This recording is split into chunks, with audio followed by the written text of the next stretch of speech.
नमस्कार मित्रों।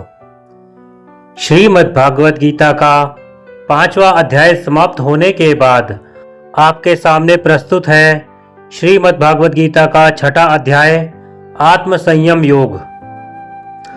दोस्तों, यह अध्याय मुख्य रूप से ध्यान, मन का नियंत्रण, योग की साधना और ईश्वर से एकत्व पर है। इसमें श्री कृष्ण अर्जुन को बताते हैं कि सच्चा योगी कैसा होता है, कैसे साधना करता है और ध्यान द्वारा परम शांति कैसे प्राप्त करता है। तो आइए मित्रों, सुनते हैं श्रीमद् भागवत गीता के 6वें अध्याय के पवित्र श्लोक। श्री भगवान वाच अनाश्रितः कर्म फलम कार्यम कर्म करोति यः स सन्यासी च योगी च न निरग्निर्न चाक्रियः। भावार्थ, श्री भगवान ने कहा, जो पुरुष अपने कर्म फल के प्रति अनासक्त है और जो अपने कर्तव्य का पालन करता है, वही सन्यासी और असली योगी है। वह नहीं जो ना तो अग्नि जलाता है और ना कर्म करता है। तात्पर्य: इस अध्याय में भगवान बताते हैं कि अष्टांग योग पद्धति मन तथा इंद्रियों को वश में करने का साधन है, किंतु इस कलयुग में सामान्य जनता के लिए इसे संपन्न कर पाना अत्यंत कठिन है। यद्यपि इस अध्याय में अष्टांग योग पद्धति की संस्तुति की गई है, किंतु भगवान बल देते हैं कि कर्म योग या कृष्ण भावनामृत में कर्म करना इससे श्रेष्ठ है। इस संसार में प्रत्येक मनुष्य अपने परिवार के पालनार्थ तथा अपनी सामग्री की रक्षार्थ कर्म करता है, किंतु कोई भी मनुष्य बिना किसी स्वार्थ, किसी व्यक्तिगत तृप्ति के, चाहे वो तृप्ति आत्म केंद्रित हो या व्यापक, कर्म नहीं करता। पूर्णता की कसौटी है कृष्ण भावनामृत में कर्म करना, कर्म के फलों का भोग करने के उद्देश्य से नहीं। कृष्ण भावनामृत में कर्म करना प्रत्येक व्यक्ति का कर्तव्य है, क्योंकि सभी लोग परमेश्वर के अंश हैं। शरीर के अंग पूरे शरीर के लिए कार्य करते हैं। शरीर के अंग अपनी तुष्टि के लिए कार्य नहीं करते, अपितु पूरे शरीर की तुष्टि के लिए कार्य करते हैं। इसी प्रकार जो जीव अपनी तुष्टि के लिए नहीं अपितु परम ब्रह्म की तुष्टि के लिए कार्य करता है, वही पूर्ण सन्यासी या पूर्ण योगी है। कभी कभी सन्यासी सोचते हैं कि उन्हें सारे कार्यों से मुक्ति मिल गई, अतः वे अग्निहोत्र यज्ञ करना बंद कर देते हैं, किंतु वस्तुतः वे स्वार्थी हैं, क्योंकि उनका लक्ष्य निराकार ब्रह्म से तादात्म्य स्थापित करना होता है। ऐसी इच्छा भौतिक इच्छा से तो श्रेष्ठ है, किंतु यह स्वार्थ से रहित नहीं होती। इसी प्रकार जो योगी समस्त कर्म बंद करके अर्धनिमीलित नेत्रों से योगाभ्यास करता है, वह भी आत्मतुष्टि की इच्छा से पूरित होता है। किंतु कृष्ण भावना भावित व्यक्ति बिना किसी स्वार्थ के पूर्ण ब्रह्म की तुष्टि के लिए कर्म करता है। कृष्ण भावना भावित व्यक्ति को कभी भी आत्मतुष्टि की इच्छा नहीं रहती। उसका एकमात्र लक्ष्य कृष्ण को प्रसन्न करना रहता है, अतः वह पूर्ण सन्यासी या पूर्ण योगी होता है। त्याग के सर्वोच्च प्रतीक भगवान चैतन्य प्रार्थना करते हैं, न धनम न जनम न सुंदरीम कविताम वा जगदीश कामये मम जन्मनि जन्मनीश्वरे भवतात् भक्तिर अहेतुकी त्वयि। हे सर्वशक्तिमान प्रभु, मुझे ना तो धन संग्रह की कामना है, ना मैं सुंदर स्त्रियों के साथ रमण करने का अभिलाषी हूं, ना ही मुझे अनुयायियों की कामना है। मैं तो जन्म जन्मांतर आपकी प्रेम भक्ति की अहेतु की कृपा चाहता हूं। यम संन्यासम इति प्राहुर योगम तम विद्धि पांडव न ह्यसन्न्यस्त संकल्पो योगी भवति कश्चन। भावार्थ, हे पांडुपुत्र, जिसे सन्यास कहते हैं उसे ही तुम योग अर्थात पर ब्रह्मा से युक्त होना जानो, क्योंकि इंद्रिय तृप्ति के लिए इच्छा को त्यागे बिना कोई कभी योगी नहीं हो सकता। तात्पर्य: वास्तविक सन्यास, योग या भक्ति का अर्थ है कि जीवात्मा अपनी स्वाभाविक स्थिति को जाने और तदनुसार कर्म करे।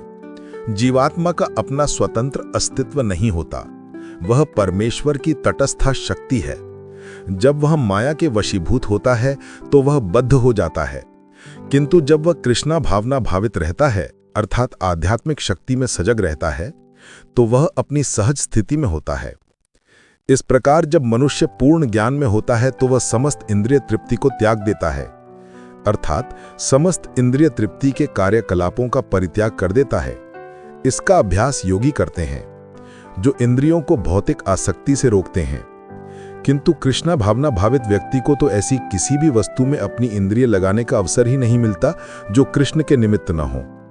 फलतः कृष्णा भावना भावित व्यक्ति सन्यासी तथा योगी साथ साथ होता है। ज्ञान तथा इंद्रिय निग्रह योग के ये दोनों प्रयोजन कृष्णा भावनामृत द्वारा स्वतः पूरे हो जाते हैं। यदि मनुष्य स्वार्थ का त्याग नहीं कर पाता तो ज्ञान तथा योग व्यर्थ रहते हैं। जीवात्मा का मुख्य ध्येय तो समस्त प्रकार की आत्मतृप्ति को त्याग कर परमेश्वर की तुष्टि करने के लिए तैयार रहना है। कृष्णा भावना भावित व्यक्ति में किसी प्रकार की आत्मतृप्ति की इच्छा नहीं रहती, वह सदैव परमेश्वर की प्रसन्नता में लगा रहता है।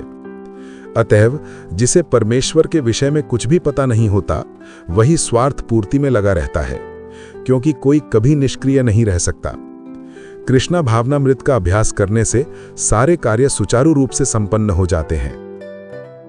आरुरुक्षोर मुनेर्युगम कर्म कारणमुच्यते योगारूढ़स्य तस्यैव शम कारणमुच्यते। भावार्थ, अष्टांग योग के नव साधक के लिए कर्म साधन कहलाता है और योग सिद्ध पुरुष के लिए समस्त भौतिक कार्यकलापों का परित्याग ही साधन कहा जाता है। तात्पर्य, परमेश्वर से युक्त होने की विधि योग कहलाती है। इसकी तुलना उस सीढ़ी से की जा सकती है जिससे सर्वोच्च आध्यात्मिक सिद्धि प्राप्त की जाती है।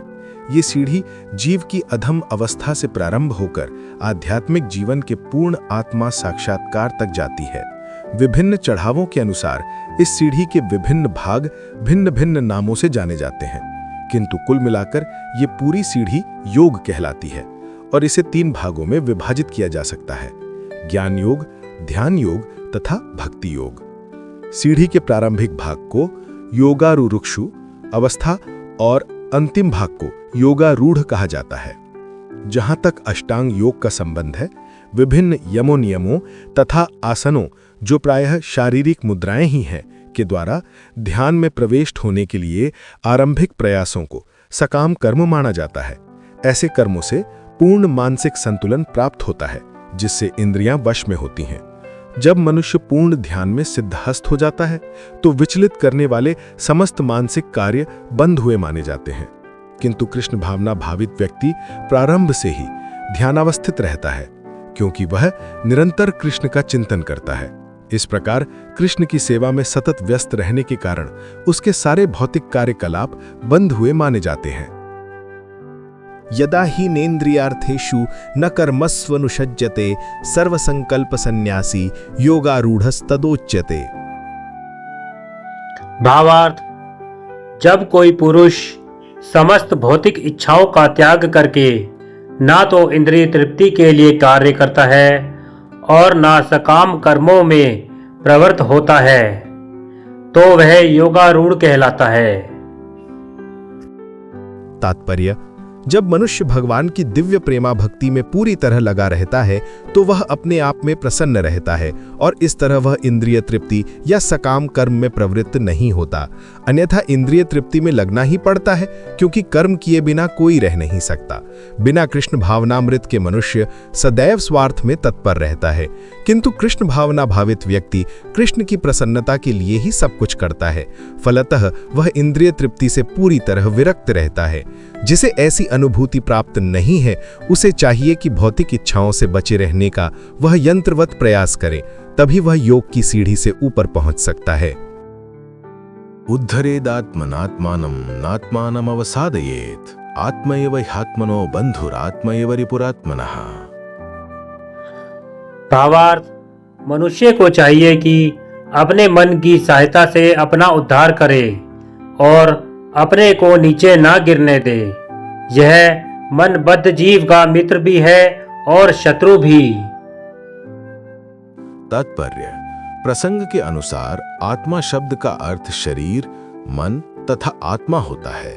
योग पद्धति में मन तथा आत्मा का विशेष महत्व है। चूंकि मन ही योग पद्धति का केंद्र बिंदु है, अतः इस प्रसंग में आत्मा का तात्पर्य मन होता है। योग पद्धति का उद्देश्य मन को रोकना तथा इंद्रिय विषयों के प्रति आसक्ति से उसे हटाना है। यहाँ पर इस बात पर बल दिया गया है कि मन को इस प्रकार प्रशिक्षित किया जाए कि वह बद्ध जीव को अज्ञान के दलदल से निकाल सके। इस संसार में मनुष्य मन तथा इंद्रियों के द्वारा प्रभावित होता है। वास्तव में शुद्ध आत्मा इस संसार में इसलिए फंसा हुआ है क्योंकि मन मिथ्या अहंकार में लगकर प्रकृति के ऊपर प्रभुत्व जताना चाहता है। अतः मन को इस प्रकार प्रशिक्षित करना चाहिए कि वो प्रकृति की तड़क भड़क से आकृष्ट ना हो और इस तरह बद्ध जीव की रक्षा की जा सके। मनुष्य को इंद्रिय विषयों में आकृष्ट होकर अपने को पतित नहीं करना चाहिए। जो जितना ही इंद्रिय विषयों के प्रति आकृष्ट होता है, वो उतना ही इस संसार में फंसता जाता है। अपने को विरत करने का सर्वोत्कृष्ट मार्ग यही है कि मन को सदैव कृष्ण भावनामृत में निरत रखा जाए। ही शब्द इस बात पर बल देने के लिए प्रयुक्त हुआ है, अर्थात इसे अवश्य करना चाहिए। अमृत बिंदु उपनिषद में कहा भी गया है, मन एव मनुष्याणाम कारणम बंध मोक्षयो बंधाय विषया संघो मुक्त्य निर्विषयम मनः। मन ही मनुष्य के बंधन का और मोक्ष का भी कारण है। इंद्रिय विषयों में लीन मन बंधन का कारण है और विषयों से विरक्त मन मोक्ष का कारण है। अतः जो मन निरंतर कृष्ण भावनामृत में लगा रहता है, वही परम मुक्ति का कारण है। बंधुरात्मा आत्मनस्तस्यः येनात्मैव आत्मना जितः अनात्मनस्तु शत्रुत्वे वर्तेतात्मैव शत्रुवत्। भावार्थ: जिसने मन को जीत लिया है, उसके लिए मन सर्वश्रेष्ठ मित्र है, किंतु जो ऐसा नहीं कर पाया, उसके लिए मन सबसे बड़ा शत्रु बना रहेगा। तात्पर्य: अष्टांग योग के अभ्यास का प्रयोजन मन को वश में करना है, जिससे मानवीय लक्ष्य प्राप्त करने में वह मित्र बना रहे। मन को वश में किए बिना योगाभ्यास करना मात्र समय को नष्ट करना है। जो अपने मन को वश में नहीं कर सकता, वह सतत अपने परम शत्रु के साथ निवास करता है और इस तरह उसका जीवन तथा लक्ष्य दोनों ही नष्ट हो जाते हैं। जीव की स्वाभाविक स्थिति यह है कि वह अपने स्वामी की आज्ञा का पालन करे।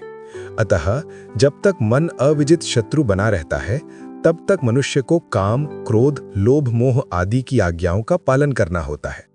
किंतु जब मन पर विजय प्राप्त हो जाती है, तो मनुष्य इच्छानुसार उस भगवान की आज्ञा का पालन करता है जो सबों के हृदय में परमात्मा स्वरूप स्थित है। वास्तविक योगाभ्यास हृदय के भीतर परमात्मा से भेंट करना तथा उनकी आज्ञा का पालन करना है। जो व्यक्ति साक्षात कृष्ण भावनामृत स्वीकार करता है, वह भगवान की आज्ञा के प्रति स्वतः समर्पित हो जाता है। जितात्मनः प्रशांतस्य परमात्मा समाहितः शीतोष्ण सुख दुखेषु तथा मानापमानयोः।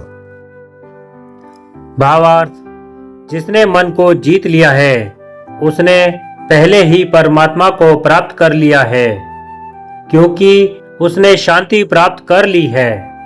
ऐसे पुरुष के लिए सुख दुख, सर्दी गर्मी एवं मान अपमान एक से हैं। तात्पर्य: वस्तुतः प्रत्येक जीव उस भगवान की आज्ञा का पालन करने के निमित्त आया है जो जन जन के हृदयों में परमात्मा रूप में स्थित है। जब मन बहिरंगा माया द्वारा विपथ कर दिया जाता है, तब मनुष्य भौतिक कार्यकलापों में उलझ जाता है। अतः ज्यों ही मन किसी योग पद्धति द्वारा वश में आ जाता है, त्यों ही मनुष्य को लक्ष्य पर पहुंचा हुआ मान लिया जाना चाहिए। मनुष्य को भगवद आज्ञा का पालन करना चाहिए। जब मनुष्य का मन परा प्रकृति में स्थिर हो जाता है, तो जीवात्मा के समक्ष भगवद आज्ञा पालन करने के अतिरिक्त कोई विकल्प नहीं रह जाता। मन को किसी न किसी उच्च आदेश को मानकर उसका पालन करना होता है। मन को वश में करने से स्वतः ही भगवद आदेश का पालन होता है। चूंकि कृष्ण भावना भावित होते ही ये दिव्य स्थिति प्राप्त हो जाती है, अतः भगवत भक्त संसार के द्वंद्वों यथा सुख दुख, सर्दी गर्मी आदि से अप्रभावित रहता है। ये स्थिति व्यावहारिक समाधि या परमात्मा में तल्लीनता है। ज्ञान विज्ञान तृप्तात्मा कूटस्थो विजितेन्द्रियः युक्तः इत्युच्यते योगी समलोष्ट्राश्मकांचनः। भावार्थ, वह व्यक्ति आत्म साक्षात्कार को प्राप्त तथा योगी कहलाता है जो अपने अर्जित ज्ञान तथा अनुभूति से पूर्णतया संतुष्ट रहता है। ऐसा व्यक्ति आध्यात्म को प्राप्त तथा जितेंद्रिय कहलाता है। वह सभी व्यक्तियों को, चाहे वे कंकड़ हो, पत्थर हो या कि सोना, एक समान देखता है। तात्पर्य: परम सत्य की अनुभूति के बिना कोरा ज्ञान व्यर्थ होता है। भक्ति रसामृत सिंधु में कहा गया है, अतः श्री कृष्ण नामादि न भवेद ग्राह्यम इंद्रिय सेवोन्मुखे ही जिह्वादौ स्वयमेव स्फुरति अदः। ये भगवद गीता कृष्ण भावनामृत का विज्ञान है। मात्र सांसारिक विद्वत्ता से कोई कृष्ण भावना भावित नहीं हो सकता। उसे विशुद्ध चेतना वाले व्यक्ति का सानिध्य प्राप्त होने का सौभाग्य मिलना चाहिए। कृष्ण भावना भावित व्यक्ति को भगवत कृपा से ज्ञान की अनुभूति होती है, क्योंकि वह विशुद्ध भक्ति से तुष्ट रहता है। अनुभूत ज्ञान से वह पूर्ण बनता है। आध्यात्मिक ज्ञान से मनुष्य अपने संकल्पों में दृढ़ रह सकता है, किंतु मात्र शैक्षिक ज्ञान से वह बाह्य विरोधाभासों द्वारा मोहित और भ्रमित होता रहता है। केवल अनुभवी आत्मा ही आत्मसंयमी होता है, क्योंकि वह कृष्ण की शरण में जा चुका होता है। वह दिव्य होता है क्योंकि उसे सांसारिक विद्वत्ता से कुछ लेना देना नहीं रहता। उसके लिए सांसारिक विद्वत्ता तथा मनोधर्म, जो अन्यों के लिए स्वर्ण के समान उत्तम होते हैं, कंकड़ों या पत्थरों से अधिक नहीं होते। सुहृन् मित्रार्युदासीन मध्यस्थ द्वेष्य बंधुषु साधुष्वपि च पापेषु समबुद्धिर्विशिष्यते। भावार्थ, जब मनुष्य निष्कपट हितैषियों, प्रिय मित्रों, तटस्थों, मध्यस्थों, ईर्ष्यालुओं, शत्रुओं तथा मित्रों, पुण्य आत्माओं एवं पापियों को समान भाव से देखता है तो वह और भी उन्नत माना जाता है। योगी युञ्जीत सततमात्मानं रहसि स्थितः एकाकी यतचित्तात्मा निराशीर परिग्रहः। भावार्थ, योगी को चाहिए कि वह सदैव अपने शरीर, मन तथा आत्मा को परमेश्वर में लगाए, एकांत स्थान में रहे और बड़ी सावधानी के साथ अपने मन को वश में करे। उसे समस्त आकांक्षाओं तथा संग्रह भाव की इच्छाओं से मुक्त होना चाहिए। तात्पर्य: कृष्ण की अनुभूति ब्रह्म, परमात्मा तथा श्री कृष्ण भगवान के विभिन्न रूपों में होती है। संक्षेप में कृष्ण भावनामृत का अर्थ है भगवान की दिव्य प्रेमा भक्ति में निरंतर प्रवृत्त रहना। किंतु जो लोग निराकार ब्रह्म अथवा अंतर्यामी परमात्मा के प्रति आसक्त होते हैं, वे भी आंशिक रूप से कृष्ण भावना भावित हैं, क्योंकि निराकार ब्रह्म कृष्ण की आध्यात्मिक किरण है और परमात्मा कृष्ण का सर्वव्यापी आंशिक विस्तार होता है। इस प्रकार निर्विशेषवादी तथा ध्यान योगी भी अपरोक्ष रूप से कृष्ण भावना भावित होते हैं। प्रत्यक्ष कृष्ण भावना भावित व्यक्ति सर्वोच्च योगी होता है, क्योंकि ऐसा भक्त जानता है कि ब्रह्म और परमात्मा क्या है। उसका परम सत्य विषय ज्ञान पूर्ण होता है, जबकि निर्विशेषवादी तथा ध्यान योगी अपूर्ण रूप से कृष्ण भावना भावित होते हैं। इतने पर भी इन सबों को अपने अपने कार्यों में निरंतर लगे रहने का आदेश दिया जाता है, जिससे वे देर सवेर परम सिद्धि प्राप्त कर सकें। योगी का पहला कर्तव्य है कि वह कृष्ण पर अपना ध्यान सदैव एकाग्र करे। उसे सदैव कृष्ण का चिंतन करना चाहिए और एक क्षण के लिए भी उन्हें नहीं भूलना चाहिए। परमेश्वर में मन की एकाग्रता ही समाधि कहलाती है। मन को एकाग्र करने के लिए सदैव एकांतवास करना चाहिए और बाहरी उपद्रवों से बचना चाहिए। योगी को चाहिए कि वह अनुकूल परिस्थितियों को ग्रहण करे और प्रतिकूल परिस्थितियों को त्याग दे, जिससे उसकी अनुभूति पर कोई प्रभाव न पड़े। पूर्ण संकल्प कर लेने के बाद उसे उन व्यर्थ की वस्तुओं के पीछे नहीं पड़ना चाहिए जो परिग्रह भाव में उसे फंसा लें। ये सारी सिद्धियां तथा सावधानियां तभी पूर्ण रूप से कार्यान्वित हो सकती हैं जब मनुष्य प्रत्यक्ष रूप से कृष्ण भावना भावित हो, क्योंकि साक्षात कृष्ण भावनामृत का अर्थ है आत्मोत्सर्ग, जिसमें संग्रह भाव के लिए लेश मात्र स्थान नहीं होता। श्रील रूप गोस्वामी कृष्ण भावनामृत का लक्षण इस प्रकार देते हैं: अनासक्तस्य विषयान यथार्हम उपयुञ्जतः निर्बंधस्य कृष्ण संबंधे युक्तम वैराग्यमुच्यते। प्रापंचिकतया बुद्धिया हरिसंबंधी वस्तुनः मुमुक्षुभिर परित्यागः वैराग्यम फल्गु कथ्यते। जब मनुष्य किसी वस्तु के प्रति आसक्त न रहते हुए कृष्ण से संबंधित हर वस्तु को स्वीकार कर लेता है, तभी वह परिग्रहत्व के ऊपर स्थित रहता है। दूसरी ओर जो व्यक्ति कृष्ण से संबंधित प्रत्येक वस्तु को बिना जाने त्याग देता है, उसका वैराग्य पूर्ण नहीं होता। कृष्ण भावना भावित व्यक्ति भली भांति जानता रहता है कि प्रत्येक वस्तु कृष्ण की ही है। फलस्वरूप वह सभी प्रकार के परिग्रह भाव से मुक्त रहता है। इस प्रकार वह अपने लिए किसी वस्तु की लालसा नहीं रखता। वह जानता है कि किस प्रकार कृष्ण भावनामृत के अनुरूप वस्तुओं को स्वीकार किया जाता है और कृष्ण भावनामृत के प्रतिकूल वस्तुओं का त्याग कर दिया जाता है। वह सदैव भौतिक वस्तुओं से दूर रहता है क्योंकि वह दिव्य होता है, और कृष्ण भावनामृत से रहित व्यक्तियों से किसी प्रकार का सरोकार न रखने के कारण सदा अकेला रहता है। अतः कृष्ण भावनामृत में रहने वाला व्यक्ति पूर्ण योगी होता है। शुचौ देशे प्रतिष्ठाप्य स्थिरम आसनम आत्मनः नात्युच्छ्रितम नाति नीचम चैलाजिनकुशोत्तरम तत्रैकाग्रम मनः कृत्वा यतचित्तेन्द्रिय क्रिया उपविश्यासने युञ्ज्याद योगमात्म विशुद्धये। भावार्थ, योगाभ्यास के लिए योगी एकांत स्थान में जाकर भूमि पर कुशा बिछा दे और फिर उसे मृगछाला से ढके तथा ऊपर से मुलायम वस्त्र बिछा दे। आसन ना तो बहुत ऊंचा हो ना बहुत नीचा, यह पवित्र स्थान में स्थित हो। योगी को चाहिए कि इस पर दृढ़ता पूर्वक बैठ जाए और मन इंद्रियों तथा कर्मों को वश में करते हुए तथा मन को एक बिंदु पर स्थिर करके हृदय को शुद्ध करने के लिए योगाभ्यास करे। तात्पर्य: पवित्र स्थान तीर्थ स्थान का सूचक है।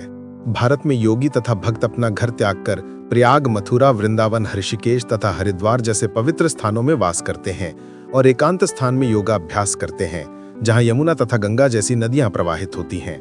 किंतु प्रायः ऐसा करना सबों के लिए, विशेषतः पाश्चात्यों के लिए संभव नहीं है। बड़े बड़े शहरों की तथाकथित योग समितियां भले ही धन कमा लें, किंतु वे योग के वास्तविक अभ्यास के लिए सर्वथा अनुपयुक्त होती हैं। जिसका मन विचलित है और जो आत्मसंयमी नहीं है, वह ध्यान का अभ्यास नहीं कर सकता।